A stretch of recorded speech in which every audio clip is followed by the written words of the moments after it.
हाय। आज हम एक बहुत इम्पॉर्टेंट टॉपिक के बारे में बात करने वाले हैं।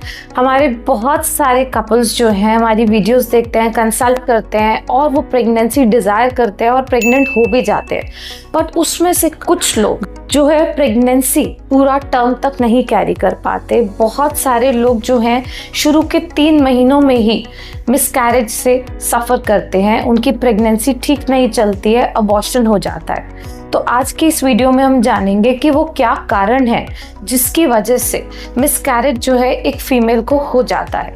और एंड तक आप ज़रूर देखिएगा क्योंकि हम बात करेंगे कि क्या वो टिप्स हैं जिससे आप मिसकैरेज प्रिवेंट कर सकते हैं। तो सबसे पहले बात तो कि प्रेगनेंसी जब आती है तो उसमें क्या चेंजेस हो रहे होते हैं। हमने अपनी पुरानी वीडियोस में भी बताया और आप आई वीडियो पे देख सकते हैं कि किस तरीके से एम्ब्रियो जो है वो यूट्रस के अंदर वाली गर्भाशय के अंदर वाली लाइनें जिसे एंडोमेट्रियम कहते हैं उसमें जाके अटैच होता है।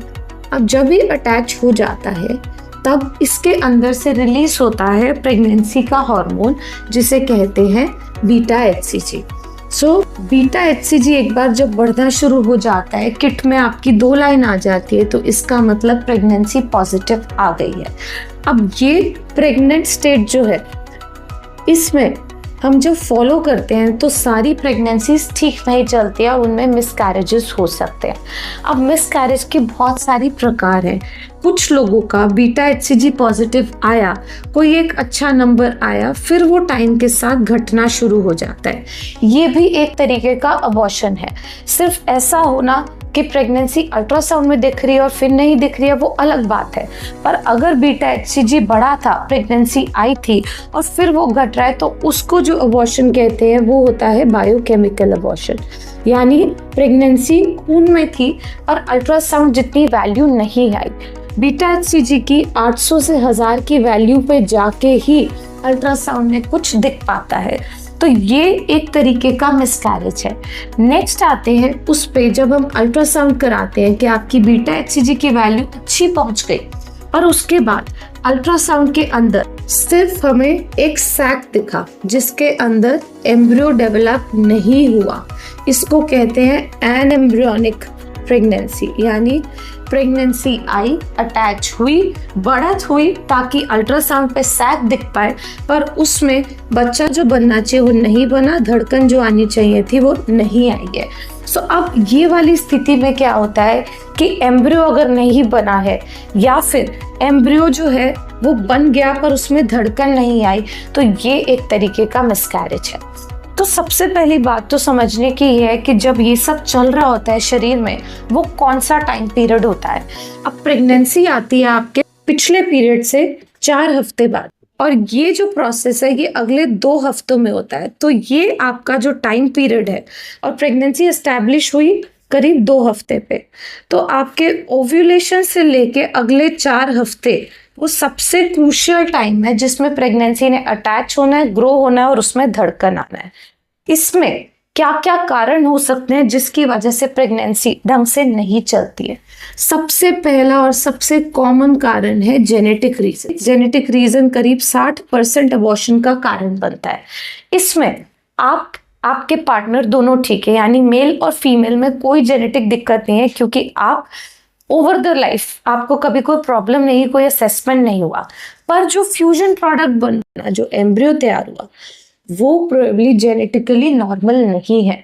तो ये एक तरीके का नेचर्स में लगा लीजिए कुदरती तरीका है कि जो प्रेगनेंसी जेनेटिक एबनॉर्मलिटी में रिजल्ट करती हैं वो या तो ढंग से अटैच नहीं होती हैं, या फिर अटैच होती हैं तो उसमें या धड़कन नहीं आती या ग्रोथ नहीं होती, and naturally they are aborted. And once they are aborted तो इसमें क्या होता है, अगर बाहर से कोई सपोर्ट नहीं मिल रहा है, बीटा एचसीजी अपने आप कम हो गया, या फिर इसके दौरान अपने आप कुछ समय बाद यानी 4 से 6 हफ्ते में ब्लीडिंग स्टार्ट हो जाती है।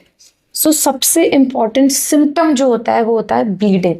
अब जेनेटिक रीजंस को हम कैसे दूर कर सकते हैं।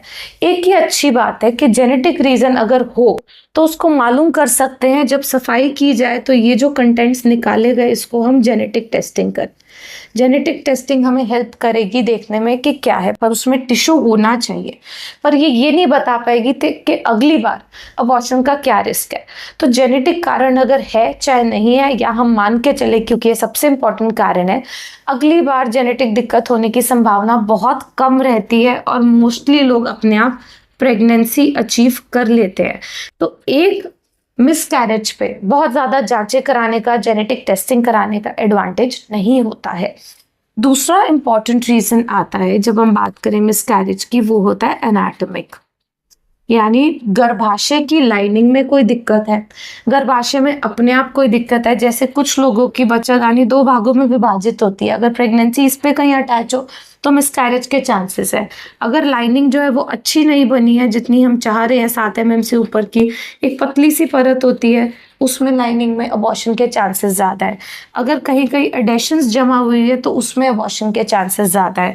अगर बच्चादानी के मुंह की बात करें, सर्विक्स ये छोटा है या ये समय से पहले खुल जाए, जिसको सर्वाइकल इनकॉम्पिटेंस कहते हैं, तो भी प्रेगनेंसी जो है वो बढ़त हासिल करने के बाद भी तीसरे से चौथे महीने के बीच में अबॉर्ट कर जाती है। तो इन सब कारणों को देखने के लिए, जांचने के लिए जो हमारे पास टेस्ट अवेलेबल हैं वो है 3D अल्ट्रासाउंड, MRI और हिस्ट्रोस्कोपी। इससे हम अंदर की जांच भी कर सकते हैं और साथ ही उसको इलाज भी कर सकते हैं।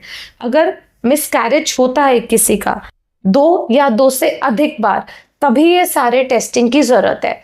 वरना बी अश्योर्ड कि अगर प्रेगनेंसी आपकी एक बार मिसकैरी हुई है तो ज़्यादा चांसेस हैं कि अगली बार प्रेगनेंसी ठीक ठाक चलेगी।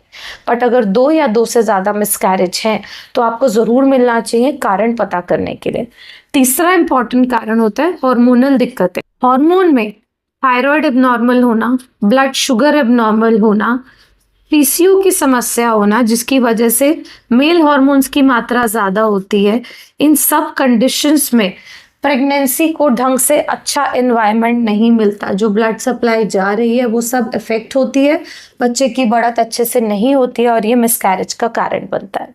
चौथा इंपॉर्टेंट कारण होता है बच्चे को जो ब्लड सप्लाई जा रही है वो गाढ़ी है, यानी खून अगर गाढ़ा होता है तो उसकी क्लॉटिंग टेंडेंसी ज़्यादा होती है और वो ढंग से बच्चे को ग्रोथ नहीं दे पाती है।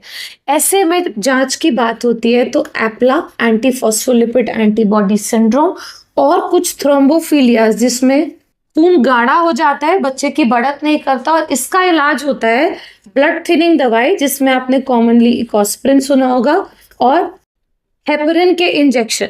ये दोनों खून को पतला करते हैं, but again as I said 2 या 2 से अधिक मिसकैरेज में इसका रोल रहता है। फिर बात होती है कि मेल फैक्टर्स, एक शुक्राणु की ना सिर्फ क्वांटिटी यानी कि काउंट और मोटिलिटी इंपॉर्टेंट है प्रेगनेंसी आने में, पर उसका मॉर्फोलॉजी, उसका जेनेटिक कंटेंट कैसा है वो डिटरमिन करता है कि जो एम्ब्रियो तैयार होगा वो कितना हेल्दी होगा। तो ना सिर्फ फीमेल के लिए बट कि मेल के लिए भी ज़रूरी है कि वो हेल्दी लाइफस्टाइल को प्रैक्टिस करें जिससे कि उनका जनरल बॉडी अच्छा रहे, जो स्पर्म प्रोडक्शन है वो अच्छा रहे और अच्छी क्वालिटी के स्पर्म प्रोड्यूस हो पाए।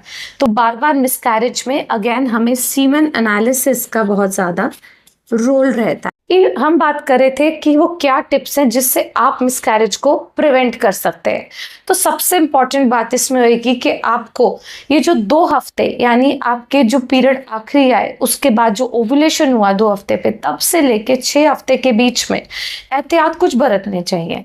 अगर आपका पहले मिसकैरेज हुआ है, डॉक्टर को कंसल्ट करें प्रेगनेंसी आते ही। वो हो सकता है आपको कुछ सपोर्टिव ट्रीटमेंट दे जिसके अंदर प्रोजेस्टेरॉन्स बहुत इंपॉर्टेंट होते हैं। ऐसा देखा गया है कि अगर हम प्रोजेस्टेरॉन 100 लोगों को तो देते हैं तो वो 60 लोगों में असर करे, 40 में ना करे, पर जिन 60 को फायदा करते हैं हमें ऐसा लगता है कि प्रोजेस्टेरॉन कुछ मात्रा में ज़रूर देना चाहिए, स्पेशली जब पहले मिसकैरेज की हिस्ट्री हो या फिर प्रेगनेंसी मुश्किल से आई हो।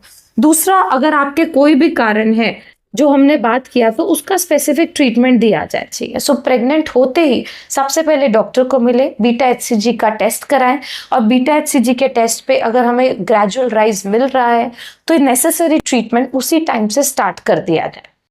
रोजमर्रा में बात होती है स्टेयर्स की, तो स्टेयर्स से कोई मिसकैरेज नहीं होता। इंडियन वॉशरूम्स की, तो उससे कोई मिसकैरेज नहीं होता। इंटरकोर्स की, इंटरकोर्स से कोई मिसकैरेजेस नहीं होते। अगर फ्रूट्स की बात करें तो पपाया, सिर्फ रॉ पपाया में होते हैं पेपेन सीड्स, वो भी अगर बहुत मात्रा में लिया जाए तो। बाकी नॉर्मल फ्रूट से, ड्राई फ्रूट से मिसकैरेज का कोई रिस्क नहीं देखा गया है। पर स्मोकिंग, अल्कोहल,